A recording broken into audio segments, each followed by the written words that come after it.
So can you get rich? Can you build your own business empire?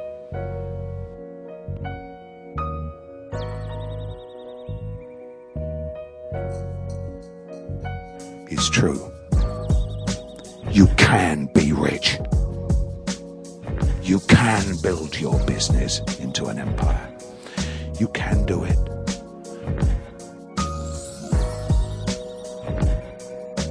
Anyone of reasonable intelligence who lives in a Western democracy can do it, given sufficient motivation and application.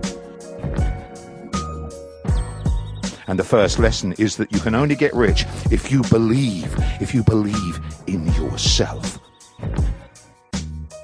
You must believe in yourself. You must believe it can be done. You must believe that you are the one to do it. For if you will not believe in yourself, then why should anyone believe in you?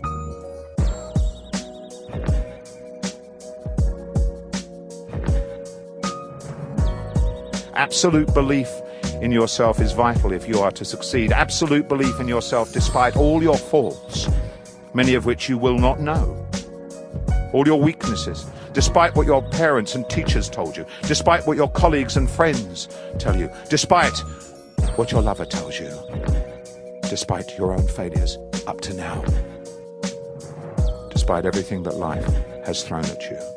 If you will only banish fear and fear of failure to the darkest recesses of your heart, then I promise you, you can do it, and no one can stop you from doing it. Only you can stop yourself from doing it.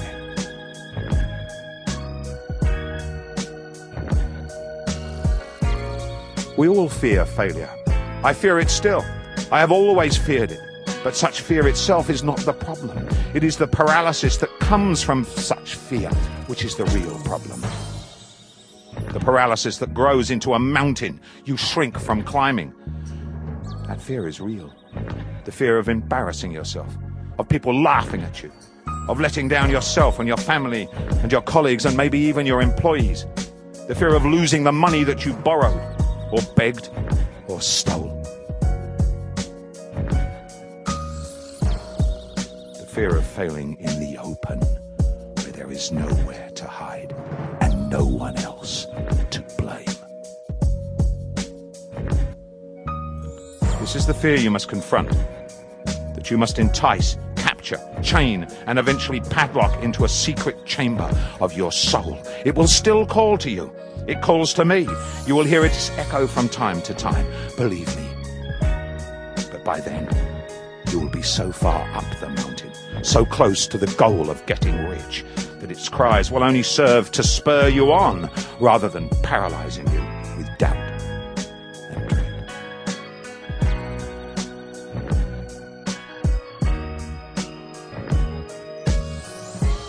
Confront fear of failure. Confront it head on. Stare it straight in its feral eye. Wrestle with it. Master it. And master it as best you can. Batter it into submission and harness it into becoming your secret weapon. A goad, a scourge to keep you working longer hours than your friends can believe, harder than your colleagues can comprehend, harder than you ever dreamt you could work. To come, you will thank that fear.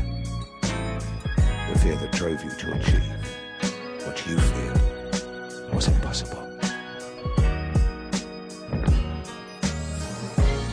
You have to have a clear understanding what it is you're trying to do. And you must understand, step by step, how you are going to do it. I'm going to do this. If that fails, I'm going to fall back and do that. Then I've got to do this and I've got to get that.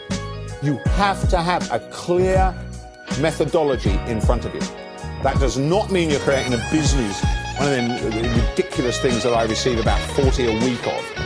Business plans telling me, how we're all going to become multi-billionaires.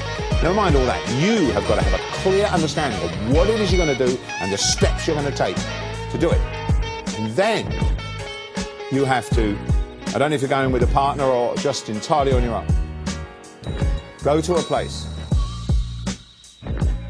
Go to a place on your own. I don't care where it is. I don't care if it's in front of your chimney or you go out in the middle of the New Forest. I don't care. Go to a place. Swear to yourself, I will not give in until they bankrupt me.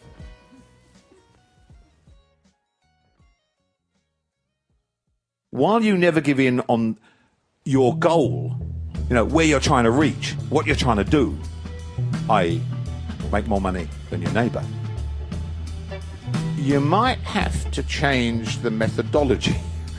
If something isn't working, yeah, then what sorts the man or woman that is going to be rich from the man or woman that is just going to have tried it once, failed, and dream about it? Is your ability, as with all human activity, to adapt. So you're going to say, okay, you know, this isn't working. We gotta change our methodology. We gotta change direction. We gotta try something else that's going to make this damn thing work.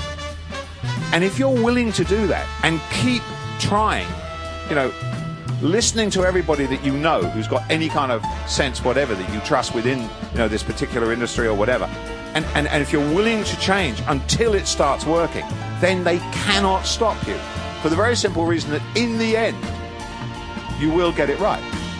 And I had to do that many, many times. Many of the magazines I started were complete dogs. They're absolutely useless. And we all got together and, you know, and we talked about it, and we started to listen to our readers, and we realized that what we were doing was completely wrong.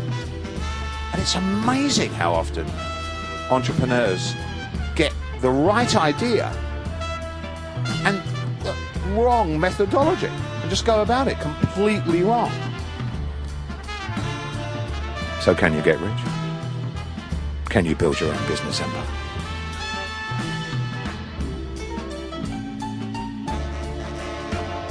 Is it a delusion to believe that so-called ordinary men and women can, within not so many years, do what I did? And what did I do? I went from being a failed blues musician and an art student, living in a crummy bedsit without the price of a pint of beer in my pocket, let alone the money to pay my landlady the rents, into becoming one of the richest men in Britain, or so the Sunday Times rich list tells us. I went from being a high school dropout without a penny of capital or the benefit of a university education to owning my own business, flying around in private jets, purchasing massive homes and estates with thousands of acres of land around the world, being chauffeured in a fleet of Rolls Royces and Maybachs, and drinking the finest wine that money can buy from my own cellars.